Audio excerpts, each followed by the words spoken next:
结出的火龙灵果更有总比没有好。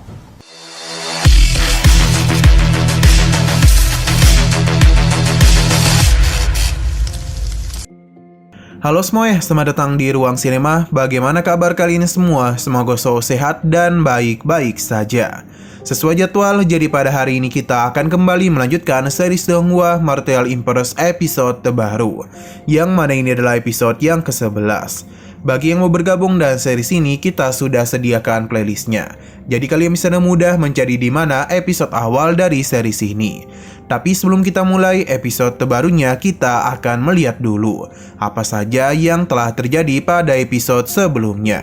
Tepatnya pada episode 10. Kemarin Feng Hao dan juga Yang Xing mulai melakukan perjalanan untuk mencari harta karun. Berdasarkan kesepakatan, Yang Xing hanya menginginkan 2 biji teratai merah saja, sedangkan sisanya akan dia serahkan kepada Feng Hao. Akan tetapi perjalanan mereka itu tidaklah semulus yang dikira, karena bagaimanapun para perampok yang dipimpin oleh Guang Zui sedang melakukan pencarian. Dan benar saja mereka berhasil menemukan Feng Hao dan Yang Xing. Tanpa berlama-lama, pertarungan pun mulai terjadi di antara mereka. Meskipun hanya berdua saja, namun Yang Xing dan Feng Hao berhasil mengalahkan anak buah dari Guang Zui. Tapi ketika Guang Zui turun tangan, arus pertarungan langsung berubah. Kini Feng Hao dan juga Yang Xing dibuat terpojok. Akan tetapi di tengah semua itu, kera besi pun muncul dan melakukan kerusuhan. Entah apa yang terjadi, namun kera besi ini berusaha untuk mengejar Yang Xing saja. Beruntungnya Feng Hao dapat melindunginya. Nah, sekarang kita akan melanjutkan episode terbarunya. Di sini Feng Hao dan juga Yang Xing masihlah berusaha untuk melarikan diri dari kejaran kera besi. Hanya saja pergerakan kera ini sungguh cepat, bahkan mampu mengejar Feng Hao dan Yang Xing dengan begitu mudah. Selain itu, dia juga terus melakukan penyerangan kepada Yang Xing yang membuat perjalanan mereka terhambat. Selain itu, kera besi juga melancarkan serangan kepada mereka, yang membuat pelarian ini terhambat. Beruntungnya, Feng Hao berhasil menghambat pergerakan dari kera besi dan membuat mereka berhasil pergi ke arah lain. Hanya saja di tengah pelarian itu, Yang Xing sudah tidak sanggup lagi. Ia bahkan tidak sanggup untuk berdiri. Feng Hao mengajaknya untuk pergi karena jika tidak, si kera besi akan mengejar mereka. Nah, di sini mereka mendengar sebuah suara. Setelah Feng Hao lihat, itu berasal dari bayi kera besi. Karena ia telah terluka, Feng Hao pun segera mengobatinya. Dan pada akhirnya, bayi kera besi pun tidak nangis lagi. Namun masalah kembali muncul karena kera besi berhasil mengejar mereka. Kedatangannya tentu saja membuat Feng Hao dan Yang Xing terkejut. Sedangkan di sisi lain, para perampok ini sudah menunggu-nunggu hal itu. 这边 我跑不动了。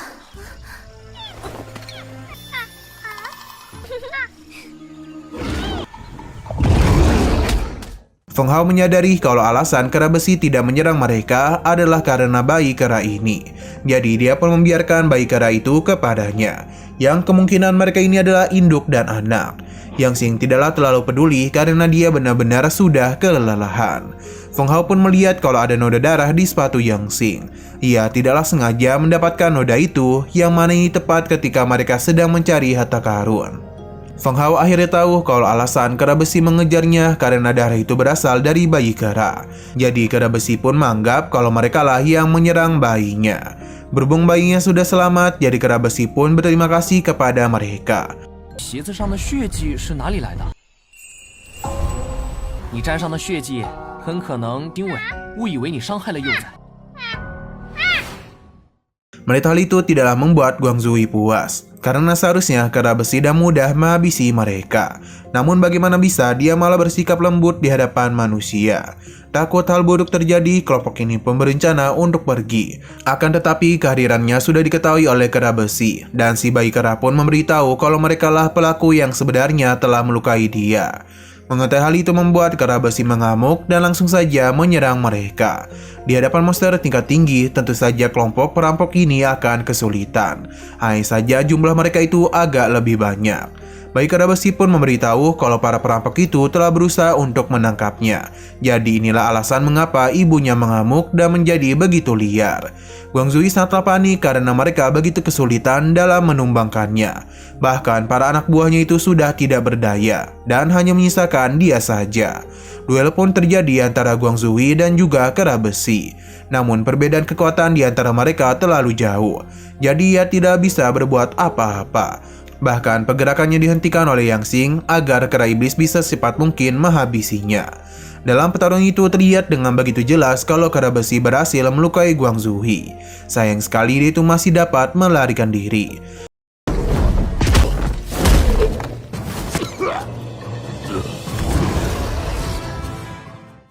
Setelah semua itu, kera besi pun kembali berterima kasih kepada Feng Hao dan Yang Xing. Selain itu, dia juga ingin menunjukkan sesuatu kepada mereka. Jadi dia meminta mereka untuk ikut bersamanya. Perjalanan pun terus mereka lakukan, bahkan sampai memasuki sebuah gua, yang sepertinya ada seseorang yang sengaja membuat gua besar itu. Kera iblis terus mengajak mereka untuk mengikuti dirinya, sampai akhirnya mereka pun masuk jauh ke dalam gua dan menemukan begitu banyak harta berharga. Dan salah satunya adalah rumput kepala naga. Xianhao tahu kalau tumbuhan itu hanya mekar setiap 100 tahun sekali, jadi bisa dikatakan ini sangatlah langka. Buah roh naga api bahkan sebanding dengan pil tingkat raja. Namun sayang sekali bunga ini baru berusia 1,5 tahun saja. Namun Feng Hao tetap mengambilnya. Untung saja Yang Xing tidak mempermasalahkan hal itu, karena ia juga sudah sering melihat bunga roh naga api. 结出的火龙灵果更 有总比没有好。 Nah, di sini dia pun melihat sebuah tengkorak yang memegang sebuah gulungan. Itu adalah teknik transformasi gila. Feng Hao baru mendengar tentang teknik tersebut dan mengira itu adalah teknik keterampilan diri tingkat surga. Yang Xing tidak menduga Feng Hao tidak mengetahui hal itu. Padahal teknik kegilaan dapat membuat seseorang memasuki keadaan yang mampu mengeluarkan kekuatan besar. Sebenarnya teknik ini sudah lama hilang dan tidak pernah lagi ditemukan di buku manapun. Tapi siapa yang menduga mereka malah menemukannya? Nah, kera iblis memberitahu kalau dia juga telah mempelajari teknik transformasi kegilaan. Jadi tidak heran mengapa dalam pertarungan tadi, kera besi sangat sulit untuk dikalahkan. Yang Xing baru tahu kalau kera besi bisa mempelajari teknik yang diterapkan oleh manusia. Padahal teknik ini hanya cocok digunakan oleh para manusia saja. Terlebih lagi, dia itu telah melihat bagaimana teknik tinju guntur yang dia miliki. Jika ditambah dengan teknik ini, maka tentu saja kekuatan Feng Hao akan menjadi lebih kuat. Feng Hao tidak menduga kalau Yang Xing akan memberikan teknik sebagus itu kepadanya. Yang Xing tidak terlalu memikirkan hal tersebut karena teknik gunturnya jauh lebih kuat dari teknik kegilaan. 这么好的功法，可比他厉害千百倍。你修行的那套拳法气势磅礴。 Feng Hao pun mulai memancarkan teknik ini dan juga menyerapnya, yang mana ini membutuhkan beberapa pil untuk bisa menggunakannya. Yang Xing menjelaskan kalau pil tingkat tinggi dibagi menjadi 3 tingkat, kualitas super terbaik dan legendaris. Pil biasa dapat meningkatkan 2 kali lipat kekuatan, pil super terbaik dapat meningkatkan 3 kali lipat kekuatan, dan yang terakhir dapat meledakkan kekuatan lebih dari 3 kali lipat. Bahkan bisa saja melakukan penerobosan di saat yang tepat. Namun untuk bisa membentuk pil yang dibutuhkan, Feng Hao membutuhkan kristal ajaib monster tingkat Martial Apprentice, yang mana itu sangatlah sulit untuk bisa didapatkan. Yang Xing menenangkannya karena dia memiliki apa yang diinginkan oleh Feng Hao. Nah, sayang sekali lagi seru-serunya, episodenya pun harus bersambung dulu. 单能爆发出3倍食量，甚至10个级别的魔晶而已。但起码需要50。 Nah, sayang sekali lagi seru-serunya, episodenya pun harus bersambung dulu. Oke, sekian dulu pada video kali ini. Untuk video selanjutnya akan segera hadir. Jadi bagi kalian yang ingin mengikuti series ini, langsung saja klik subscribe dan aktifkan loncengnya. Terima kasih yang sudah menonton video sampai habis. Jika kalian suka pada video ini, klik like dan share ke teman-teman kalian tentang channel ini. Dan ditunggu aja kelanjutannya. Oke, sampai jumpa di video selanjutnya.